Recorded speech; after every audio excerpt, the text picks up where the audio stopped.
Hi, I'm Tobi. Online I usually go by Girst, and today I want to talk to you about my Blinkenlights project. By day I'm a network engineer and I work on pretty interesting stuff, from in-house data centers to really large access networks, and so by night I like to balance stuff out by working on completely useless electronics projects. This is the Motorola 14500. It's a 1-bit CPU, so the data bus is not 8 bits, not even 4 bits, just a single bit for the data bus. Motorola didn't even dare to call this a CPU, they simply called it an industrial control unit in their marketing material. The 14500 was released in 1977. That's right in between the 6502, which forms the basis of the Commodore 64, the Apple II, and many other 8-bit home computers. And it was followed quite quickly by the Intel 8086, a variant of which forms the basis of the IBM PC and therefore most of our modern computers. As you might imagine, the 14500 is way smaller, it is also way slower, and it is way less capable. But the 14500 was never intended to compete with these chips. Instead, it was designed to replace relay logic. Relay logic, or often called ladder logic, by the circuit diagrams they are written in. A short overview over the specifications.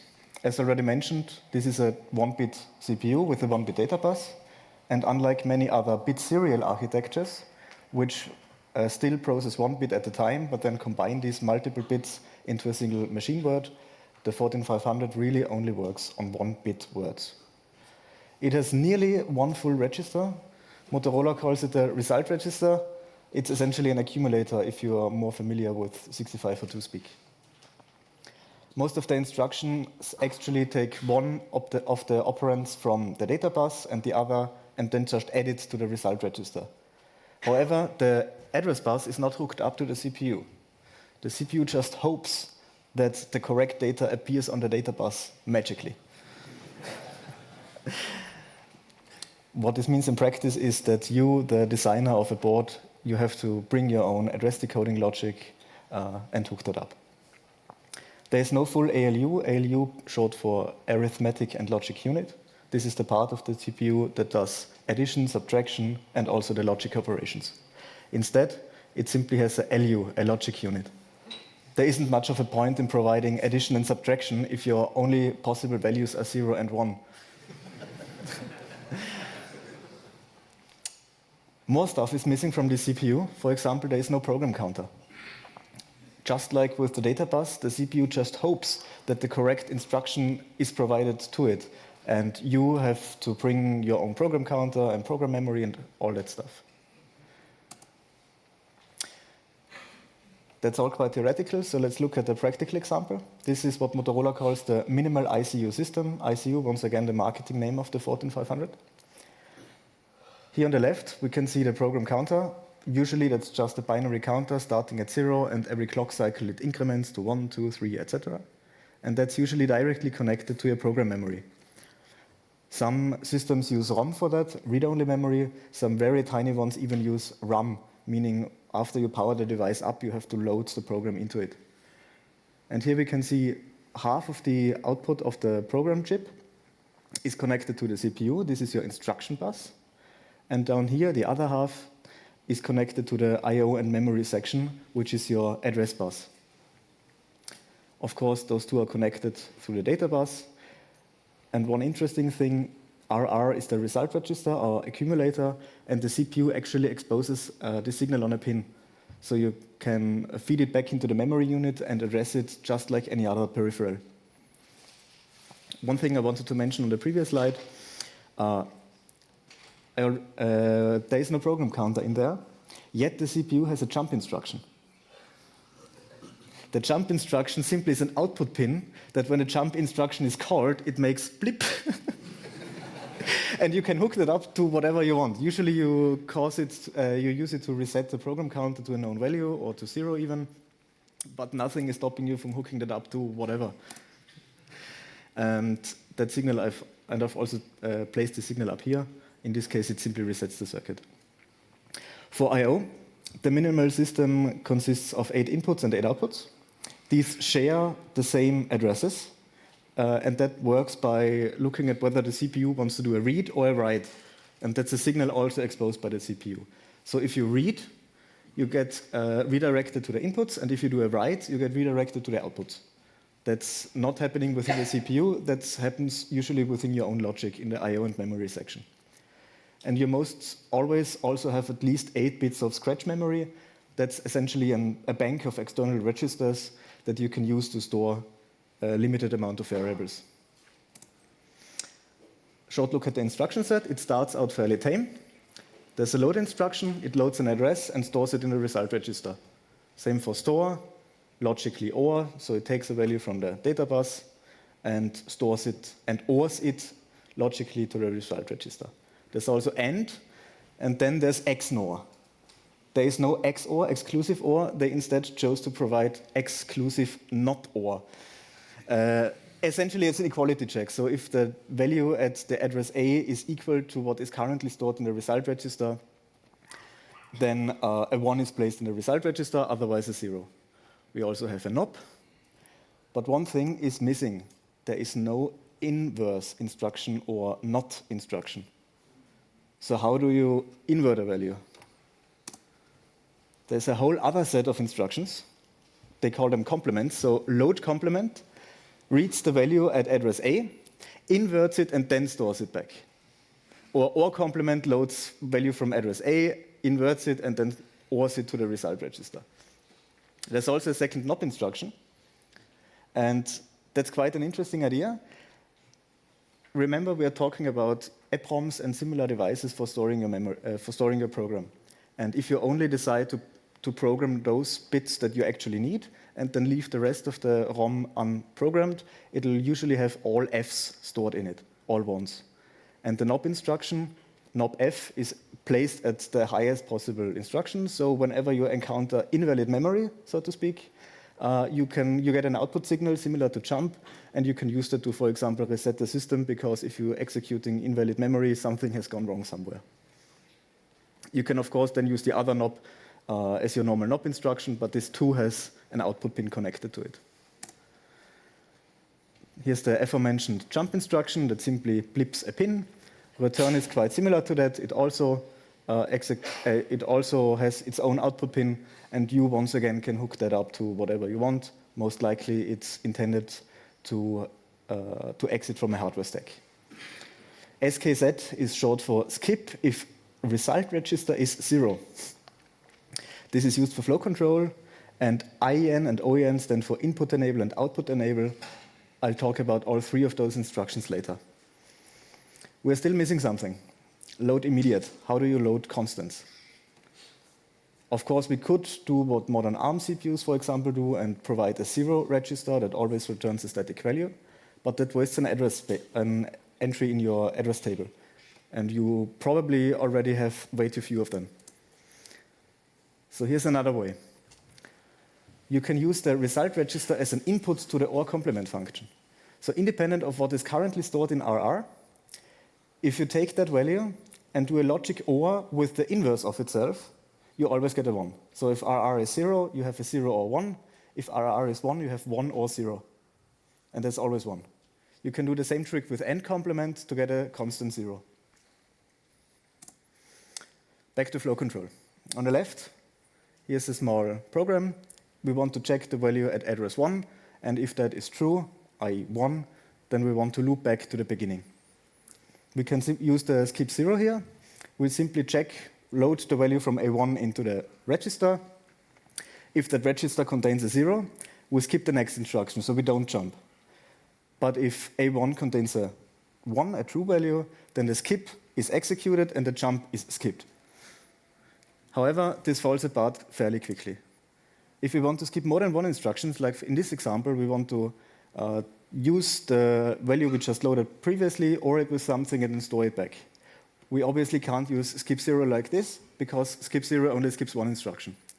We also can't place an additional skip 0 here in the middle, because we are modifying the result register. So maybe the first part is skipped and the second part is executed. That's not what we want. this is where this alternative flow control comes in, with output enable in this case. This is kind of like an if-else. Whenever you enable the output, the store instruction starts working. And when you disable the output, the store instruction turns into a no-op. So you run through all your code, and at the end, when you want to talk to the real world and write that variable out to some place, nothing happens if the output is disabled. So it doesn't matter if you execute 500,000 lines of assembly code if the output is disabled. And you can see output, we check the value of A1. If that is true, we enable the output, and then the code inside is truly executed. We load a value, we OR it with another one, and store it back. If instead A1 was 0, we still load the value, we still OR it with something else, but then we don't store it. So we essentially just discard what we just computed. And here at the end, we once again use the OR complement RR trick to force a 1 into the result register, and then unconditionally re-enable the output. These two lines are essentially your end if. I guess we now have enough information to do a practical example. So let's get back into our 1970s office. Your coworker is smoking next to you, of course. And your boss comes in and hands you this diagram.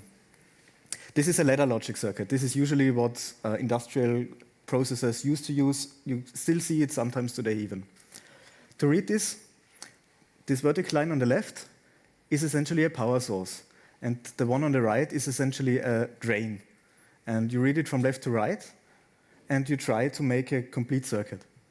This first symbol, the two vertical bars with a slash through it, that's a normally closed button. So usually power flows. If you press the button, power gets interrupted. If you let go, it continues. And here's an emergency stop. We then have a regular stop button. We also have a start button that works the inverse. It's a normally open. So once you press it, power flows, and once you release it, power stops. And here on the right, the circle is an output or a relay in this case. You can tell it's a relay because there are multiple labels that are named the same. And once we press the start button, power can flow completely from left to right, energizing the coil of the relay. Once the relay coil energizes, the relay contacts close. And now you can let go of the start button, and the contacts will stay closed because the circuit is self-sustaining. The run signal is then also, of course, hooked up to the motor. Now, if we want to transform this into assembly, we first need to get an equation out of this. Here's one way to do it. We want to run the motor if neither the emergency stop nor the regular stop button is pressed, and also either the start button or the run signal must be triggered. Once again, we do not have a not operation like this available in our instruction set, so we can apply De Morgan's law, and we can move the not very close to the two variables. We can then use the AND complement and similar instruction to work with those. And finally, we also need to rearrange it so that we get rid of the parentheses, and we can simply do this by moving this part at the beginning, and then we can walk through the code. Here's the same code again, and now let's turn this into some assembly. Every MC14500 program starts with CPU initialization, because annoyingly, input and output are disabled when the CPU powers up. So I'll always start with a NOP, because the return instruction I mentioned previously will skip the instruction that follows it. And skipping a NOP is, of course, safe.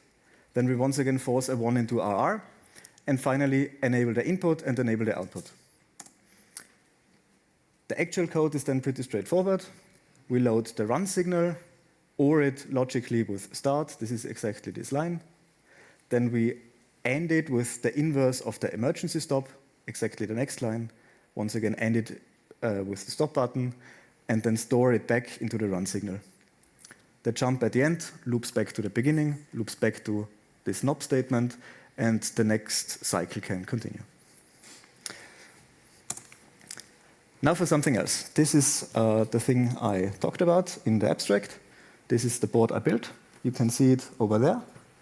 And I think we can maybe even put it on screen. Genau. And back to the slides, please. Yeah, once again, the CPU itself is really tiny. It's not a large chip on the board, it's just 16 pins. And this thing essentially plays game of life. I wanted to do something with the CPU, and making it blink nice was the essential goal. The whole system can address 517 words of memory, each word, of course, being a single bit, so that's 517 bits. There is a double buffered 16 by 16 LED matrix. There's a hardware random number generator, well, pseudo-random number generator, and even an interrupt of sorts. And I thought it would be pretty funny to make this completely period correct to late 70s, early 80s chips. And so I decided to make it USB-C power delivery compliant to power it.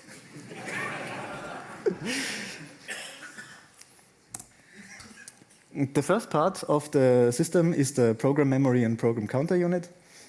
This big chip is the ROM, which stores the actual program, and it is divided into two halves.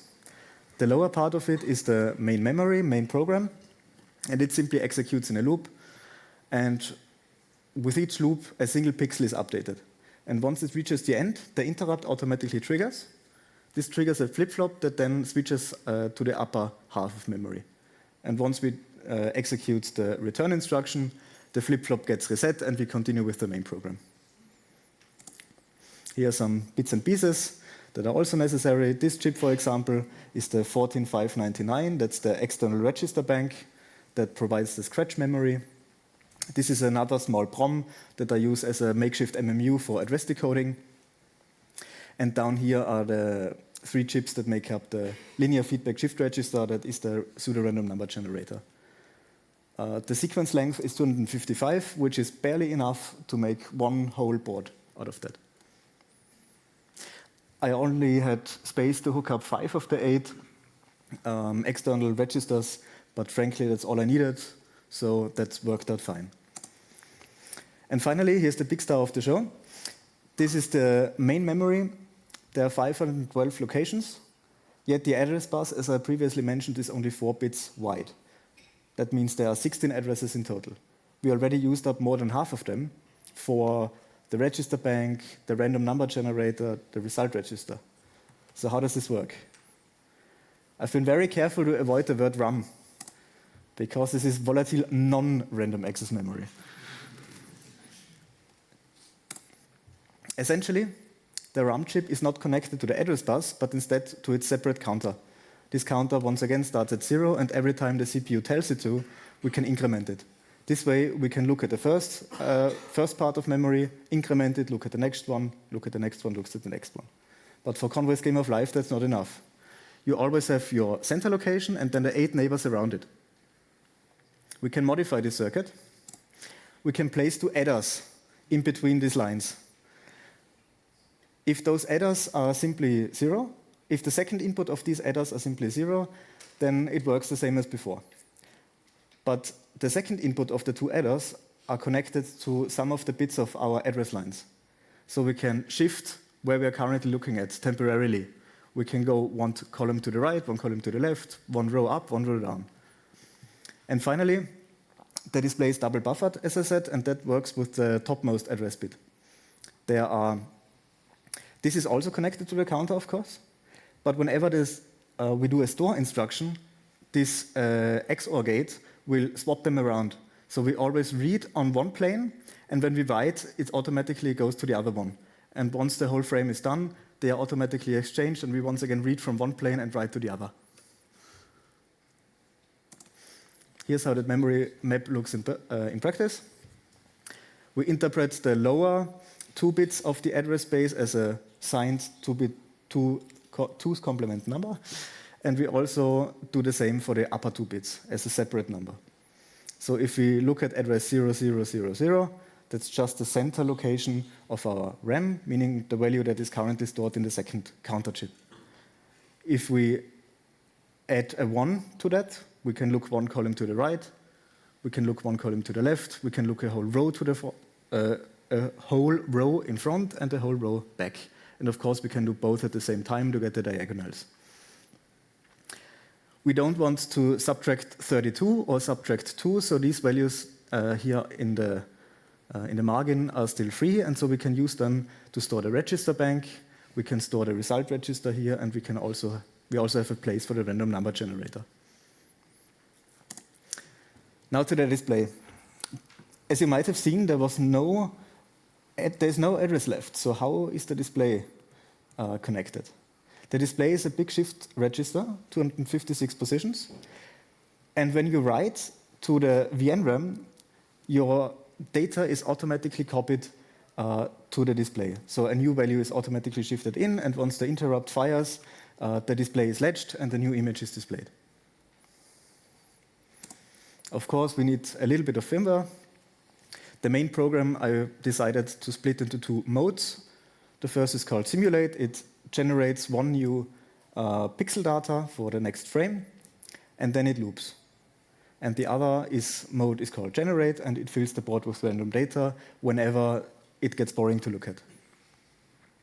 At the end of the frame, again, the interrupt fires, and then we switch out which program we run. And in this case, we simply check, is the board still doing something, or is it stuck? And if it's stuck, we switch generate and generate a new one. We can only jump to address 0. This means we have to unroll all our inner loops. And this was done simply by a makeshift assembler from a Python script. It essentially, I define functions for all the instruction mnemonics, and they print out the hexadecimal machine code representation, and then there's some shell that turns it into a real binary file that I can push onto the EPROM. Here's the same thing again. This is the simulation routine. It counts up all the neighbors and then decides, it counts up how many neighbors are lit up currently, and then decides if this current pixel should turn on or should turn off in the next frame. Then it advances the memory counter and starts looping back. This happens 256 times. Then the interrupt fires. It checks, are we still doing something?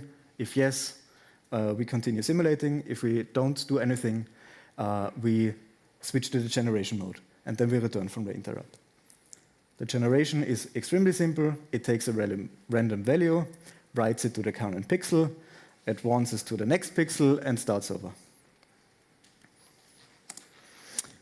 Not all was smooth sailing.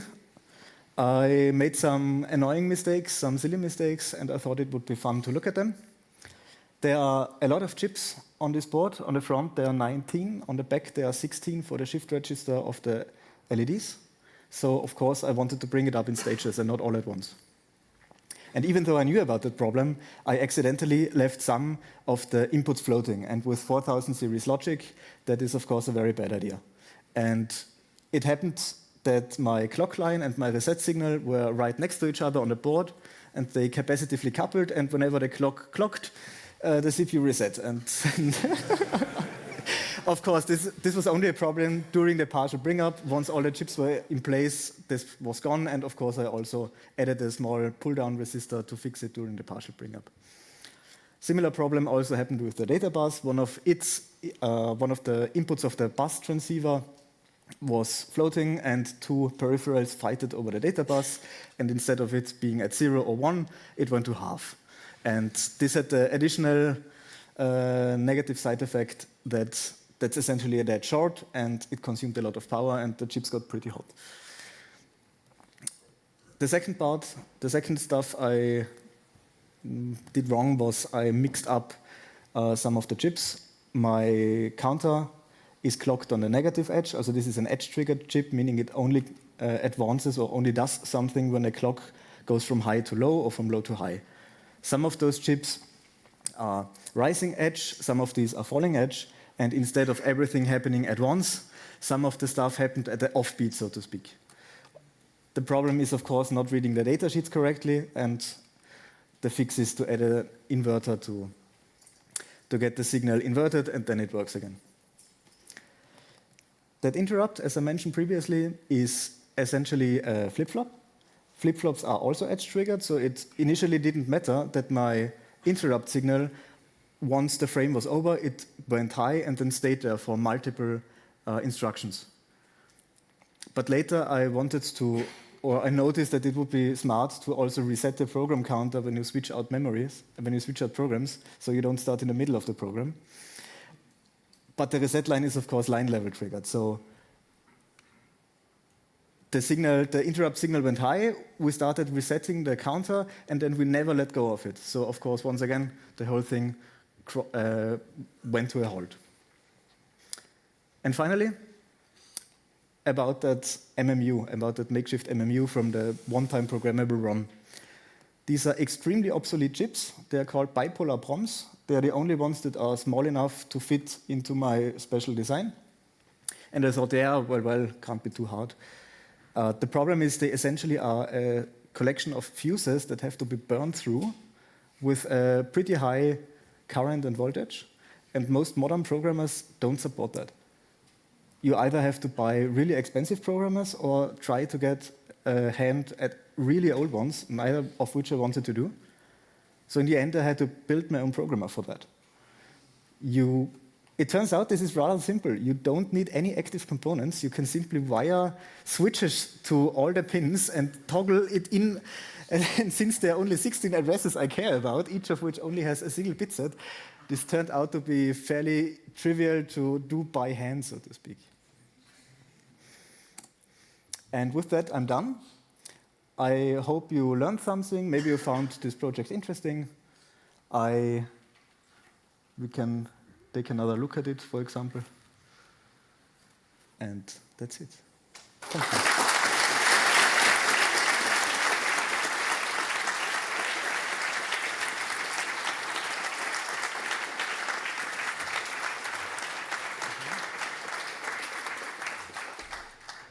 I brought one or two of those PCBs. If someone wants one, hit me up. I'll stay around here. Be warned, though, they contain one error that I will have to talk you through. Tobi, thank you for the great talk. Now it's the time for QA. So anyone who wants to ask a question, please approach one of the microphones in the room.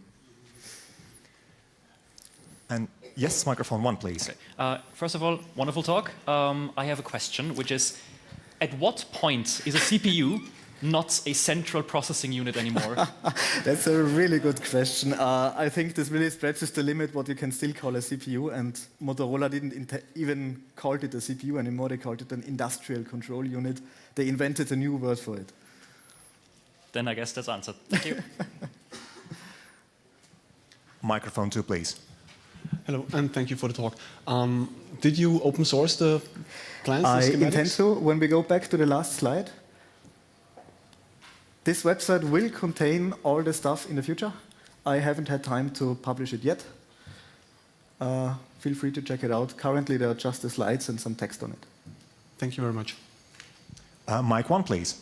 Thank you, excellent talk. You were showing a picture of these industrial control planes very much at the beginning that these chips were supposed to replace. Can you talk a bit more about that? You mean this slide, correct? Yes. Those are not chips, those are relays, electromechanical relays. These were used to also build logic circuits. As mentioned in the one example there. For example, these two parts form a single relay. And you can use that to store the state of the start button. So you can make logic circuits completely out of relays, and of course they are slow, they consume a lot of power, so making them electronic is of course desired.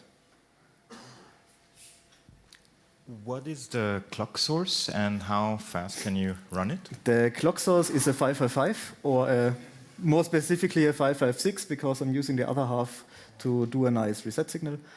I intend to run it at 500 kilohertz, but there's a potentiometer on it where you can go down to a few kilohertz. So you can decide how often a new frame is generated. Thank you. And we have a question from the internet. So the internet wants to know whether you have considered removing the shift register and doing a multiplexing the display output in software using MCUs. The problem with not using the shift register is that you would have to constantly manually update the display. The shift register does that for you. You don't have to keep track of the display anymore if you use a shift register. I'm actually using one cheat about the late 70s, early 80s components. The shift register on the underside of the board is actually fairly modern. Oh yeah, you can see the USB-C socket here. Those are 16-bit LED drivers, so they are a shift register with a constant current source. I've done this solely so they use less board space. Instead of one resistor per LED, there is one resistor per row of LEDs. That's brilliant. Finally, one more question. Are there any least capable ICs that you could use for your next project? I'm looking for them. If you know something, hit me up. Call me. My phone number here is 4008. And also, Tobi wanted to mention that he's hanging around in this room for the next talk. So if you want to say hi and discuss the project, please feel free to approach him. So, Tobi, thank you very much for the talk. One more round of applause.